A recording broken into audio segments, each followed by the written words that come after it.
I'm Jay Pitts, a real estate broker, agent, leader, and investor. For the last decade, I've navigated the craziest of real estate markets this country has ever seen, selling over 2,000 homes, moving in and out of markets, always ahead of the curve. And now I'm bringing that perspective to you. This is your resource, and Real Talk About Real Estate starts right now.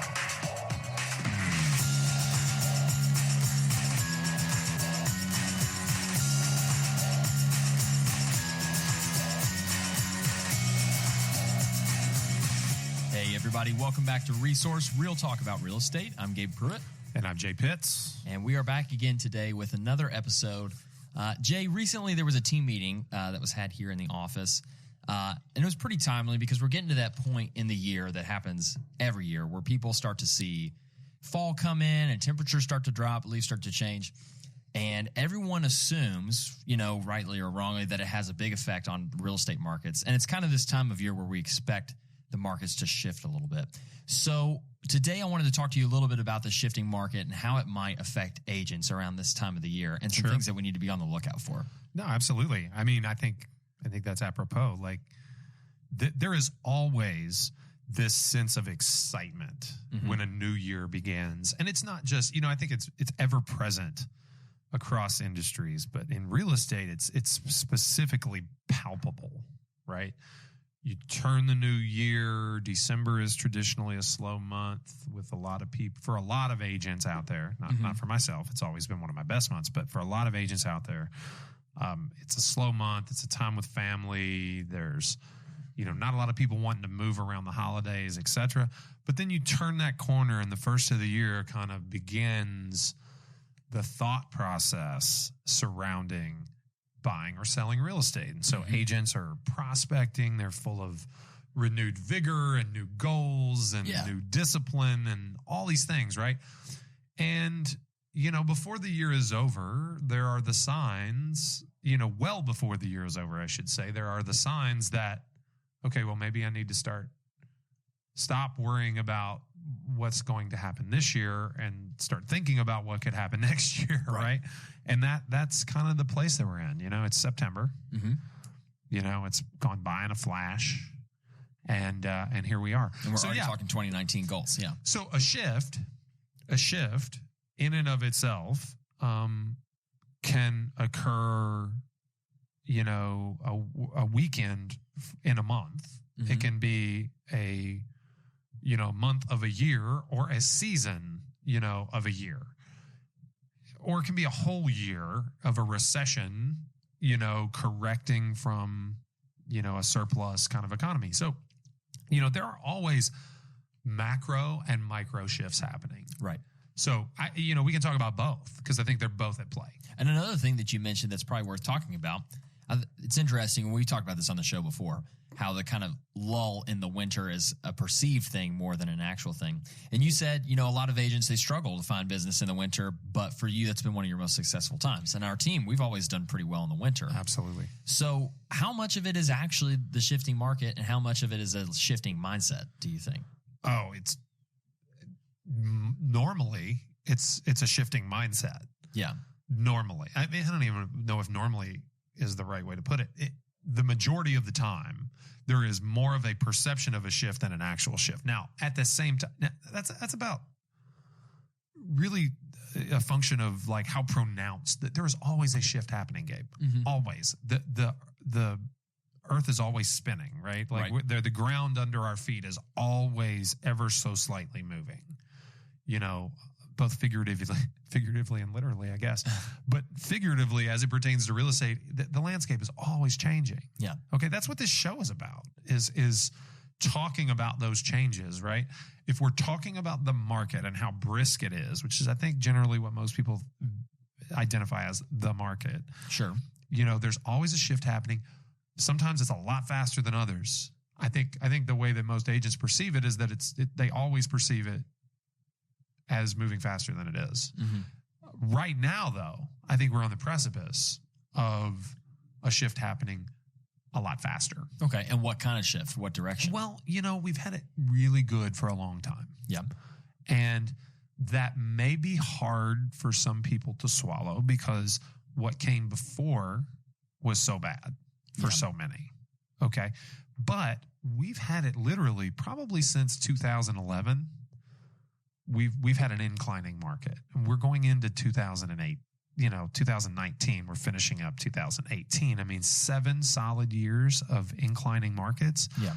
It can't do that forever. It can't do this forever, Gabe. I mean, we've had some micro lulls. Yeah.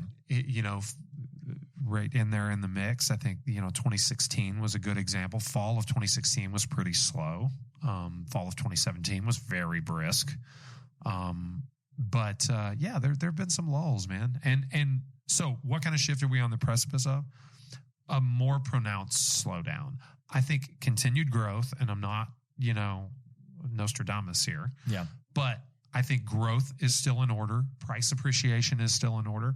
But I think a 4% appreciation, which is pretty conservative, but solid growth, a 4% appreciation in prices is going to feel like a recession coming off of what we've had. 18% growth in some years. And depending on markets too, some markets has been even higher than that. Some markets has been higher than that. So, what I think I'd like to do in today's episode is just kind of, I'm not saying, look, winter is coming, right? We talked about that way back in the beginning of Resource. It seems a little bit like we're in a different place now. Like we're not talking about this thing that's out in front of us. And the point of that episode was just simply that winter will come again. Yeah. We don't exactly know when. Mm-hmm. It seems a bit more of a reality now. Yeah. Okay. We're a year closer to it. And I just simply think that people should prepare to not abandon ship because of a slowdown in growth. Sure. We're not talking recession here. We're not even talking about recession yet. I do think the economy will experience a recession in 2020, of a much more mild variety than the last one we had. There will be no great recession, I don't think, at least not this time around. But again, 4% appreciation through a stagnating economy, you should be happy for. Yeah. Okay. And a lot of this conversation was sparked, a good friend of mine and former guest on the show, Mr. Tom Ferry, real estate coach extraordinaire. If you follow any of Tom's stuff right now, by the way, everybody that is close to Tom is just basically saying Tom is like on fire lately. Okay. Like he's worked up. Okay. He's got a message. He's very passionate about it. And it's surrounding this idea of a slowdown, finding your optimal level of expense, kind of adjusting and preparing, battening down the hatches, getting ready for a different type of economy and a different type of real estate market. But I watched a video from Tom, and that's what prompted the office meeting you're talking about, where Tom basically said, the market doesn't care about your excuses. It doesn't care, about your lack of vision. It doesn't care about your lack of perseverance. It doesn't care if you don't follow your schedule, if you don't prospect for business, if you don't do all the things that help you become, a top-end real estate agent. The market doesn't care. It'll find a way. Buyers and sellers will find a way, whether that's with you or with someone else, for sale by owner or discount brokerages or other disruptors that are at play in the marketplace. It doesn't care. And he goes on to say, now, mind you, there are 1.4 million realtors in the United States, plus or minus. Okay. He goes on to say that less than 3% of those almost 1.4 million realtors sell 25 homes in a year. Okay. Less than 3%. An average of 2 a month. A little more than 2 a month. Yeah. And my question is, how does 97% of agents that are the primary breadwinners, not all of them are, some of them are retired people, some of them are part-time agents, some of them are, I don't know, independently wealthy. They don't have to make a living, but of that 97%, what percentage of those are the primary breadwinners in their family, or at least a substantial percentage of their family's income? How do they stay in business? How do they stay alive? Right. How are you eating? How do you eat? So my thought is every single person affiliated with our organization, every agent in production, how they must be in the top 3%. Mm-hmm. Like, and if they're not, they need to be as soon as possible. If they're not, they need to be, because if they're not on their way up, they're on their way out. And the market doesn't care, Gabe. It just doesn't care. Well, it's like you said when you mentioned that some people, they need to have a plan B that's not abandon ship, right? Yeah. And it's like the reason we see people get out of the business is because the bad market or the downturn hits them out of nowhere. And when it's something that they could potentially weather if they had foreseen it and had prepared in advance, when it hits you all at once, I mean, you can have an entire month without a paycheck, and that's a real good reason to switch career paths. There's a lot of fear involved. There are agents that go months without paychecks in good markets. Yeah. It may be 3 months. It seems like the theme here is being prepared, and that's probably why in September you're having this conversation in Well, absolutely, because we don't know what's ahead. Like I said, I'm not Nostradamus here. I don't know how to forecast the future. I have my guess, right? I have my guess. I don't know how to tell you what next February is going to look like. Yeah. I don't know how to tell you with 100% certainty that next spring is going to be 15% off from where this year was in terms of sales volume. No one does, Gabe. The market moves in mysterious ways. So we can see the writing on the wall, but let me tell you something. I have made a career getting out in front of shifts, okay? I got out in front of the REO shift. I got out of the mortgage business into real estate. I got out of traditional real estate into REO. I got out of REO back into a massive team. I've done it. Yeah. Okay. Adapting. I bought, on a more micro level, I bought tons of, investment property in emerging areas. And I was flipping house. If you're from or around Louisville, you know what Germantown is. I was flipping Germantown houses in 2009. Yeah. When people were afraid of Germantown. I bought a house for $29,000. Consequently, I've sold this house, 7 times in my career now. But I bought a house at $29,000, sold it for $79,000, listed it for the girl I sold it to, sold it for her as a fixer-upper for $100,000. Okay, watch that person put another 30 or 40 grand into it, sold it for them for $170,000 to one of my buyers. All the same house. All the same single house. That's which is funny. I kind of digress a little bit there. But my point is, I've made it getting out in front. But even the writing on the wall that I see, because I'm paying attention and I'm looking for it, doesn't prepare you for how to wake up and realize that the market's off 15%. And guess what? You're in the bottom 15% of agents.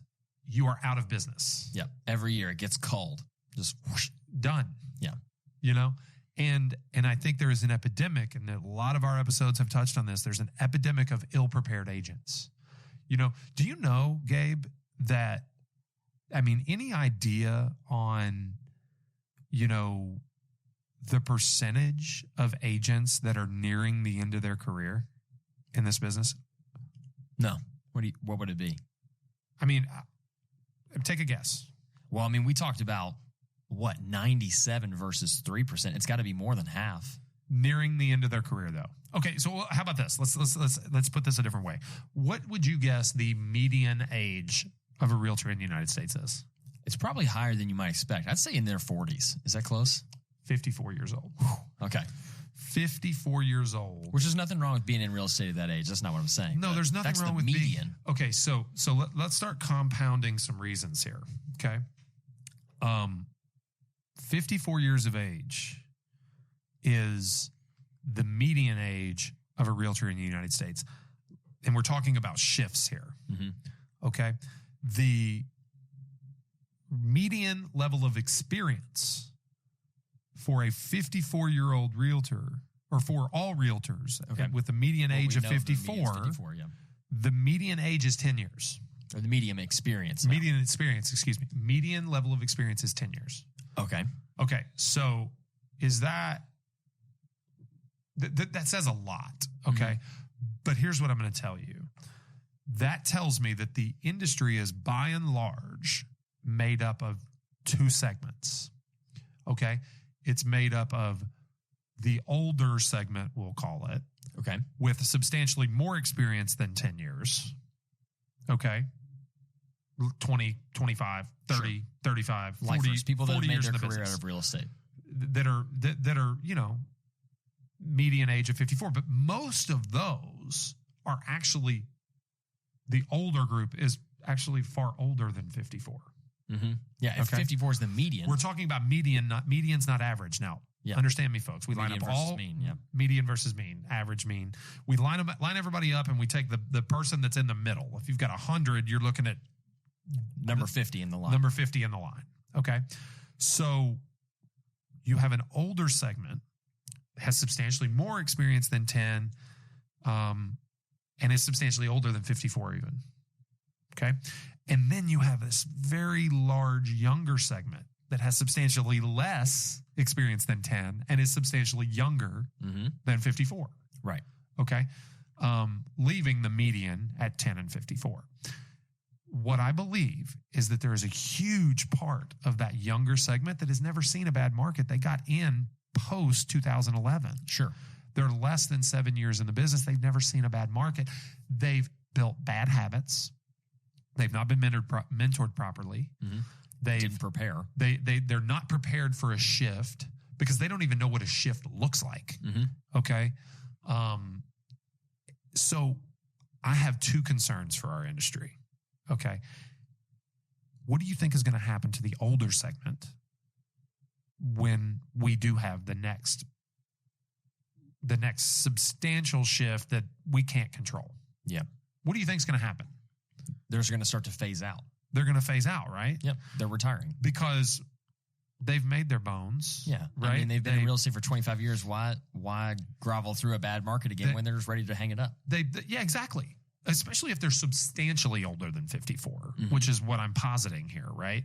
You know, if you're the 62-year-old, 30-year veteran who's made a good life and a good living, you're a consummate professional and probably have an investing portfolio that you can lean back on. They probably have a lot. They've done well. Yeah. Okay. It's time to hang with grandkids. Sure. Okay.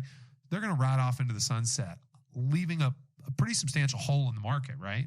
Which we do have probably an oversized agent population in general. Okay.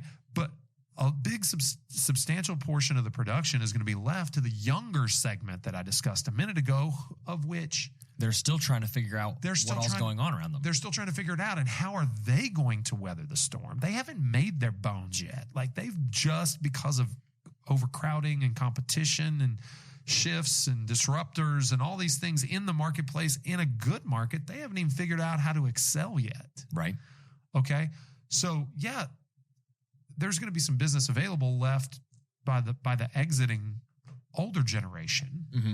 But the younger generation doesn't know how to go find it in a tough market. Sure.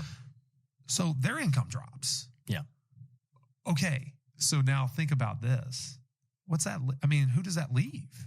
Well, number one, it leaves me. Okay. Okay. And the small percentage of people that are kind of in the middle of these two worlds. You know, and there's a ton of, look, there are lifers that'll never hang it up, and there are young ones that are wildly accomplished beyond their years. Or they have just enough hustle to make it. So I'm not, if you're listening to this and you're becoming offended, don't be.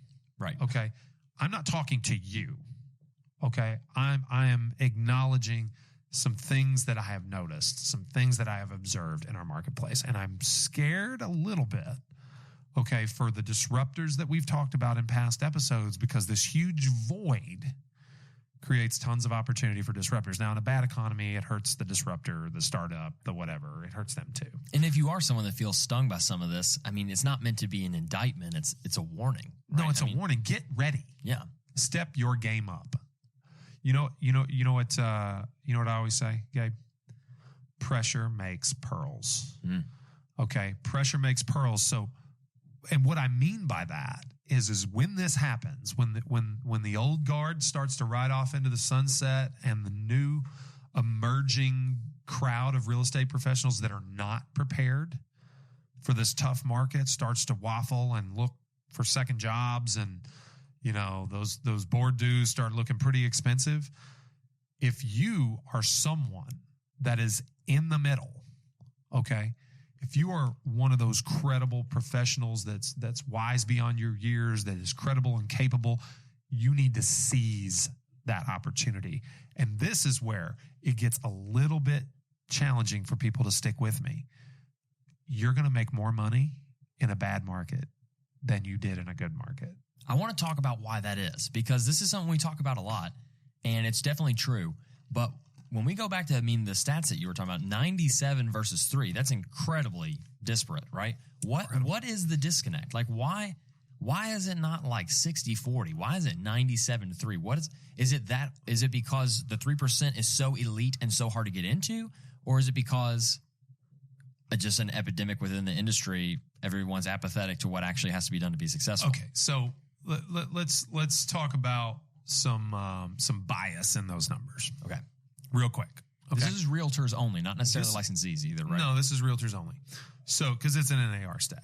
Okay, so the reason why there's some bias to that is that it does not take, in some markets over the last several years at the existing price points, it does not take more than $25,000 a year to make a solid living. Okay, so if you're selling $1 million homes and you sell 25, say you sell 24, so you're outside the 90, you're outside the 3%. You're all right. By one, you did $24 million worth of real estate sales. Yeah. If you're a single practitioner, again, 24 transactions is all. It's just 2 a month.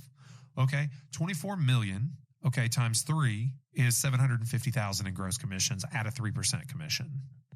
Okay, so you carve off a piece for your broker, you pay your admin, you pay your marketing. You're walking home. You're going home with $500K. Yeah, minimum. You did okay. You did okay. Most cities in the United States of America, you take home $500,000 before taxes. Yeah, you're gonna be just fine. You don't have much to complain about. You don't have much to complain about. Okay, so there's a little bias in those statistics. 25 transactions in Louisville, Kentucky, does not make you wealthy. No, it probably makes you a living. Yeah, it's making it. It's making it. That's $5 million. Yeah. Right? In volume, which nets you maybe $100,000. Okay. And if you've got 2 kids, student loans, couple of car payments, and a mortgage, and you're the breadwinner, mm-hmm. There's not a lot left at the end of that. Now, $100,000 is $100,000. Don't get me wrong. But you got to cut that in half, and then you got to pay your taxes, and you got to pay taxes too, and pay your expenses. Even before expenses, you've carved about like at least a third. You're down to a third of what you had. Absolutely. So there's a little bias in the statistic, but here's my standpoint.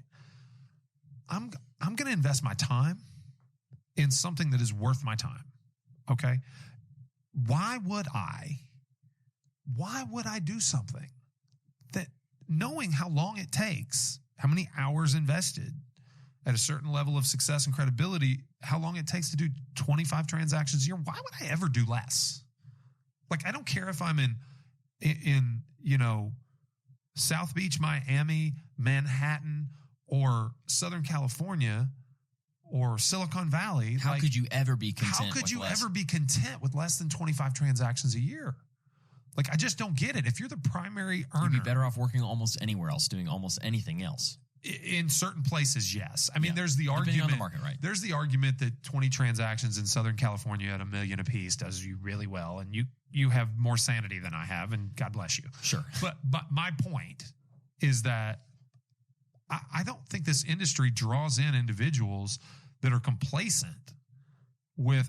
Dude, Gabe, if you know me, you watch me every day. If I did 24 transactions a year and that is all, I could literally do that in 20 hours a week. Yeah. Mm-hmm. So, me, I'm never going to be satisfied with that.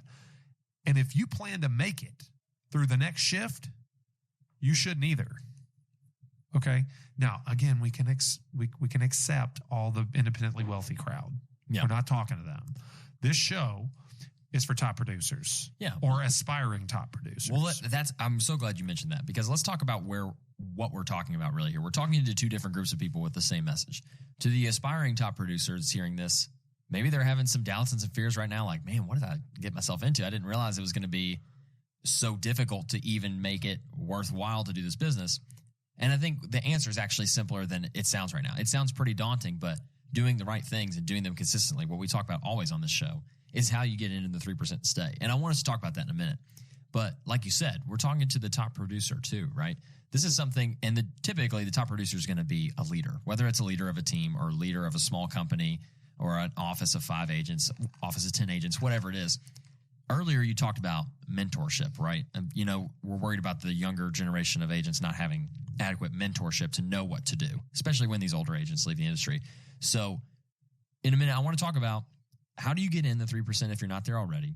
And if you're someone that's leading the 3%, maybe you're in the 1%. You're in the 1%. This message, you're not scared by what you're hearing right now. This is old news. But how do you prepare your team? How do you lead your team and mentor these agents who might be concerned by the downturn that's coming? I want to talk about both of those things. Okay, so I'll take the top producer, fully entrenched leader. They're not worried about dropping out of the 3, just like you. Let's take the vision. Okay, where do you go? Number 1, cut the fat. Okay, what's that mean? Cut the fat. You know what it means. It means anything that doesn't produce needs to go. Out of your marketing, out of... It's easy in a good market, Gabe, to say, oh, what's another $1,000 a month if we get one deal out of it? We'll see if it works. Here's the thing. Yeah, we'll see if it works. That shit's got to go. Okay. We'll see if it works is out the window. Okay. If you utter this phrase with respect to marketing at any point in time, it's got to go. If we get one deal from it, it pays for itself. It's not gotta go. It's not a vote of confidence. It's got to go. We're talking about you find your core business, where it comes from. Okay. What is your most efficient, source of generating transactions? Your fail-proof marketing. You're foolproof, foolproof. This is what I crush it at. Yeah. Okay. And you cut the fat back to there. Okay. You don't explore new initiatives. You test at a measured pace. And if it doesn't perform, you cut. Yeah. Less R&D and more A and B, right? Exactly. Definite must. Here's the hard part. If you're a leader, you've got expense tied up in people. Sure. And if the people don't produce, they got to go. Okay. So it may require you to let go of some people that you don't want to let go of.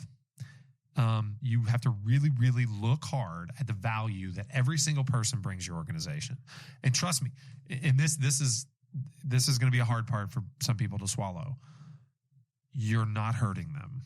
You're doing them a favor. Okay.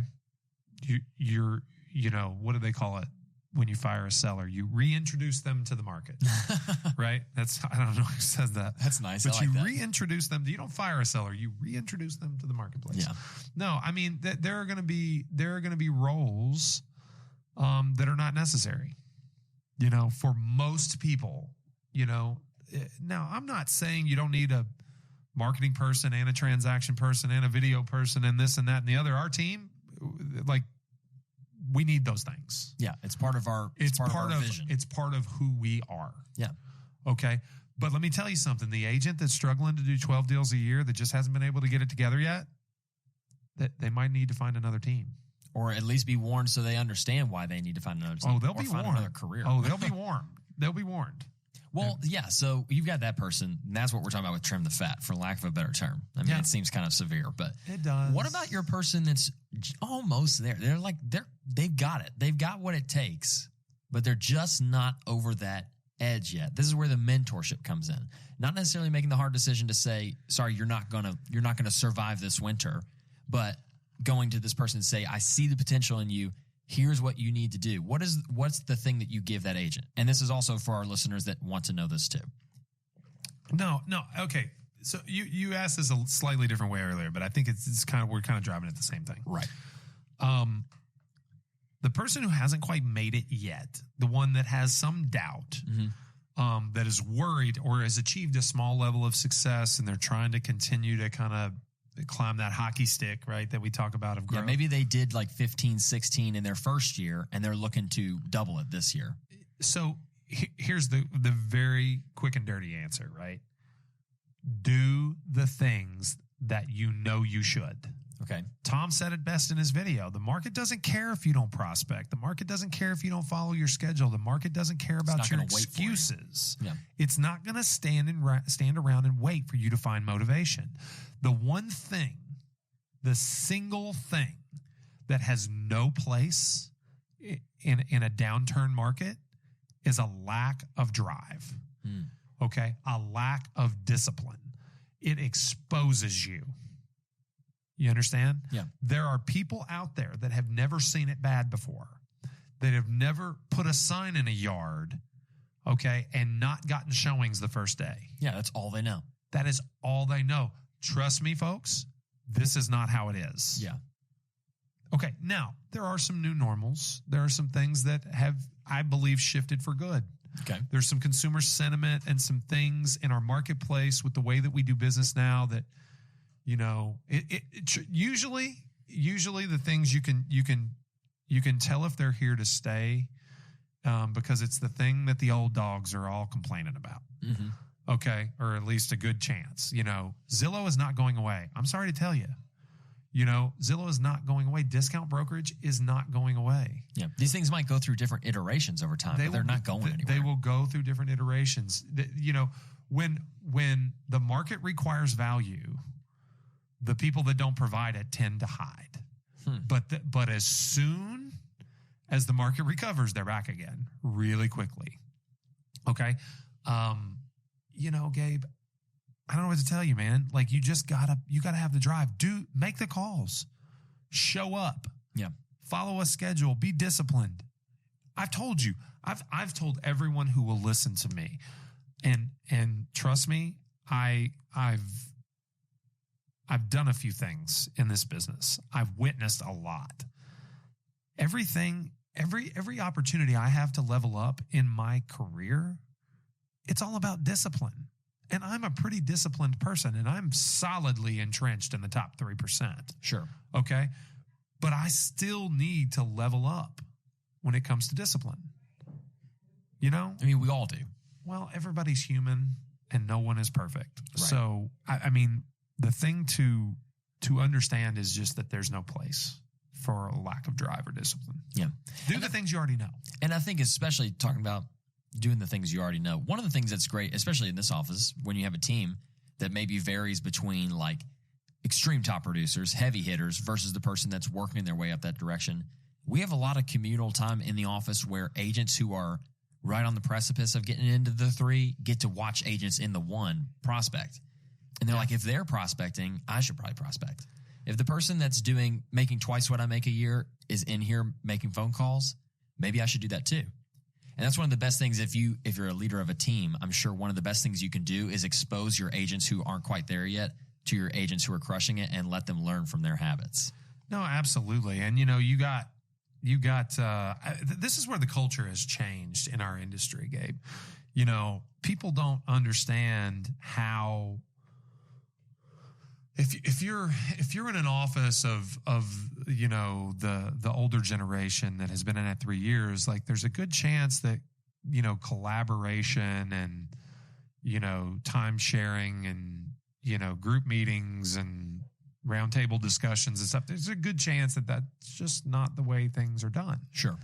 And you know, it's really hard to kind of explain, and it's very elusive even to a younger office, right? To people that on the go, they're on the go, but they need, you know, the mentorship that they get here, and not just from the number 1 leader. I mean, That's why we have pods within our team. Maybe they need the mentorship, but not from you all the time. Well, there's only one of me. Peer mentors. There's only one of me. And you know, any one person, there's only enough to go around, right? Sure. So it takes, for what we do here in this brokerage and on our team, it takes 100% buy-in from every individual. There's not a single person, and you could attest to this. I mean, so it's not just me professing it. There's not a single person in this entire brokerage that does not buy in to those ideas. Sure. So yeah, if you're the B player looking to be an A player, yeah, and you're staring down the barrel of a shift, you know, a bad market, and all you've ever known is a good market, whether it be 2 years or 7 years in a business, you need to be talking to some people that have seen a bad market. You need to be prepared. You know, you're already listening to this podcast, so maybe you're going to get something from it. And let me tell you, all of your weaknesses will be on display. Your sellers will see it. Okay, the buyers will be scarce. The cost of getting a sale is going to be higher, while your help will be less. So tighten your ship, because pressure makes pearls. Yeah, it does.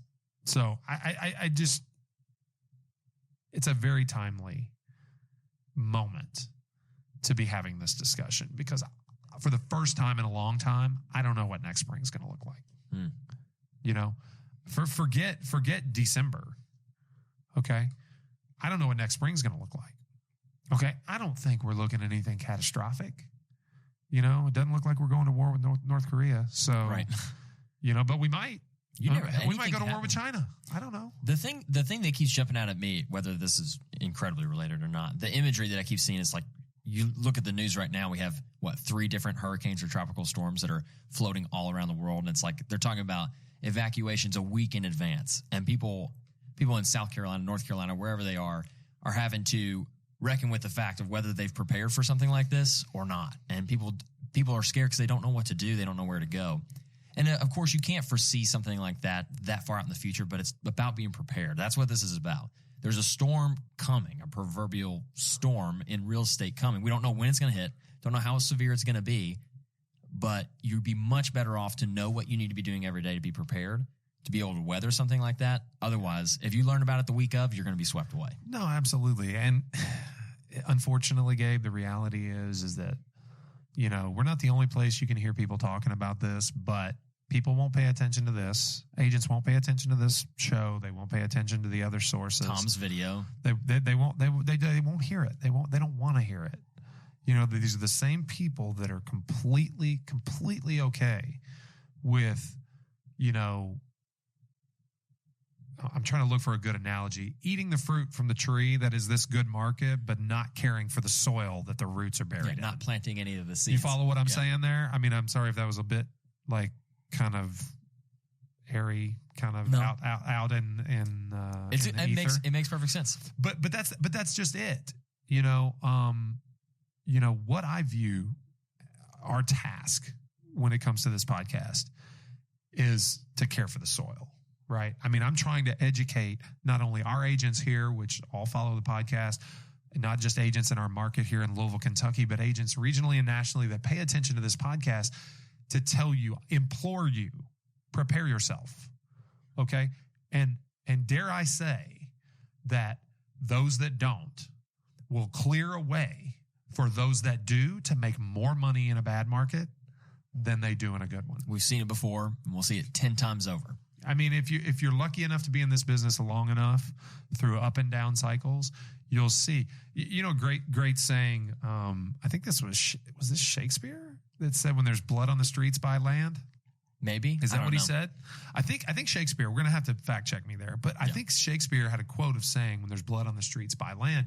And all that really means is that there's market share to be gained when there's panic, when there's, you know, struggle, when there's, you know, recessions and, you know, dips and valleys and shifts, whatever you want to call it. Yeah, all these fissures in the market, they create opportunity. They create opportunities. Gabe, do you know that I would probably not be sitting here if I had the foresight and vision to buy all the homes that I thought about buying when we went through the REO and Great Recession? Oh yeah, you'd be set. I mean, literally, Gabe, hundreds of them slipped through my fingers, and I thought, extra 5,000, I don't know. Mm-hmm. I mean, like, that extra 5,000 that I passed on that property has cost me 50,000. You talk about the house you sold 7 times. Sold it 7 times. Imagine I bought it for 29. Yeah. What if I had rented it out for 7 years? Okay. And then sold it for $189 myself. Okay. Now, I mean, that's $130,000 profit. I probably had 50 in it when I was done. Yeah. It's $130,000 profit in 8 years. Not even probably, because that was 2017 when I sold that house. So, yeah, when there's blood on the streets, buy land, and pressure makes pearls. There you go. Well, that's about all the time we've got for today's episode. But if you have any questions, of course, always feel free to reach out to us. We want to hear from you. But maybe share this episode with somebody that you know in your office that is not a listener, or somebody that somebody on your team that you want to make sure that they get this warning. This is like the first blast of your warning before this kind of thing comes. So make sure you share this episode with somebody. Maybe put it on your Facebook feed. But again, this is Gabe Pruitt and Jay Pitts from Resource Real Talk about real estate. We'll see you next time. Thanks, folks.